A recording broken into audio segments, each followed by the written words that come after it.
Assalamualaikum warahmatullahi wabarakatuh. Perkenalkan, nama saya Nurul Hidayah dari kelas Fisika TL3. Saya akan menjelaskan mengenai bab 9 gelombang.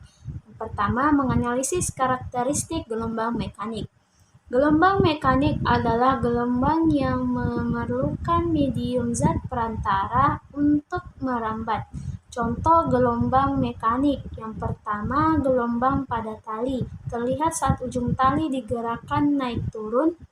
Gelombang air terbentuk jika ada gangguan di permukaan air. Ketiga, gelombang bunyi. Merambat melalui udara, air, atau padatan sebagai getaran molekul. Ciri-ciri gelombang mekanik: memerlukan medium, tidak dapat merambat di ruang hampa, dapat berupa gelombang transversal seperti gelombang pada tali atau longitudinal seperti bunyi. Yang kedua, menganalisis besaran fisis gelombang berjalan dan gelombang stasioner. Gelombang berjalan, gelombang yang merambat dari satu titik ke titik lain, contoh gelombang laut. Gelombang stasioner, gelombang yang terbentuk dari dua gelombang berjalan yang bertemu dan memiliki frekuensi sama, tapi arah berlawanan, contoh dawai gitar atau alat musik tiup. Besaran visi yang dipelajari: panjang gelombang lambda, frekuensi F, cepat rambat gelombang V, amplitudo A. Contoh peristiwa sehari-hari: mengukur panjang kolom udara pada seruling untuk menentukan nada. Menganalisis pola gelombang pada permukaan air. Ketiga, menjelaskan pemantulan gelombang pada ujung bebas dan ujung tetap. Ujung bebas, gelombang dipantulkan tanpa perubahan fasa, tidak berbalik arah. Ujung tetap, gelombang dipantulkan dengan perubahan fase 180 derajat berbalik arah. Contoh, tali diikat di salah satu ujung tetap, gelombang pantulan berbalik arah. Tali yang tidak diikat tapi bisa bergerak bebas di ujungnya, ujung bebas pantulan searah. Menghitung frekuensi dan cepat rambat gelombang pada dawai percobaan Melde. Percobaan Melde digunakan untuk mengamati gelombang stasioner pada dawai. Gunakan rumus V sama dengan F X lambda, cepat rambat frekuensi, X panjang gelombang. Ciri pola gelombang stasioner pada dawai: titik simpul tidak bergetar, titik perut bergetar maksimum.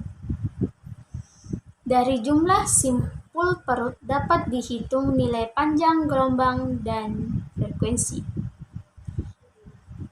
Kelima, menjelaskan resonansi layangan, intensitas taraf dan intensitas dan efek Doppler.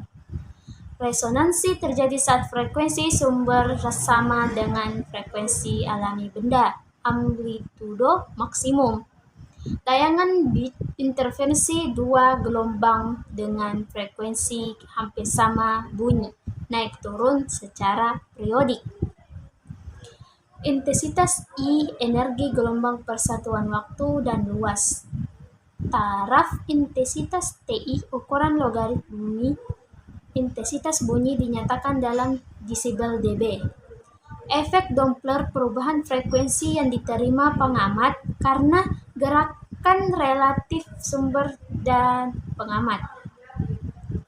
Contoh efek Doppler: sirine ambulans terdengar lebih tinggi saat mendekat dan lebih rendah saat menjauh.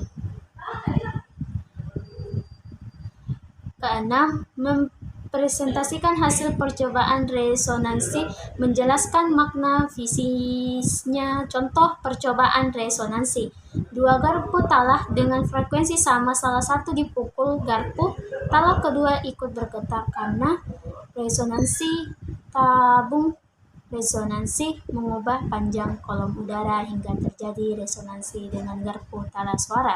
Terdengar lebih nyaring.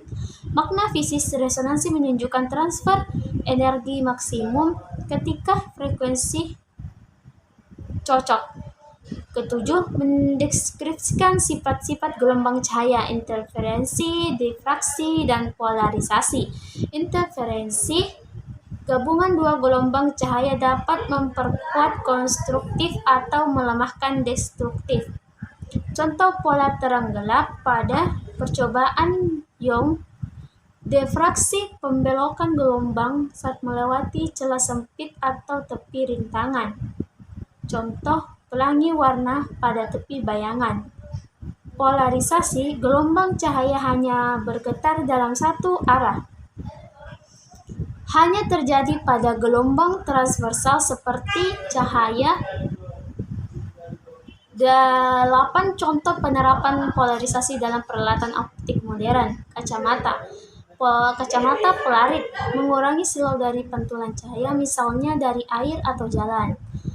Kedua, layar LCD mengatur intensitas cahaya berdasarkan arah polarisasi untuk menampilkan gambar. Filter kamera digital mengurangi pantulan dan meningkatkan kontras warna. Sekian dari saya, terima kasih.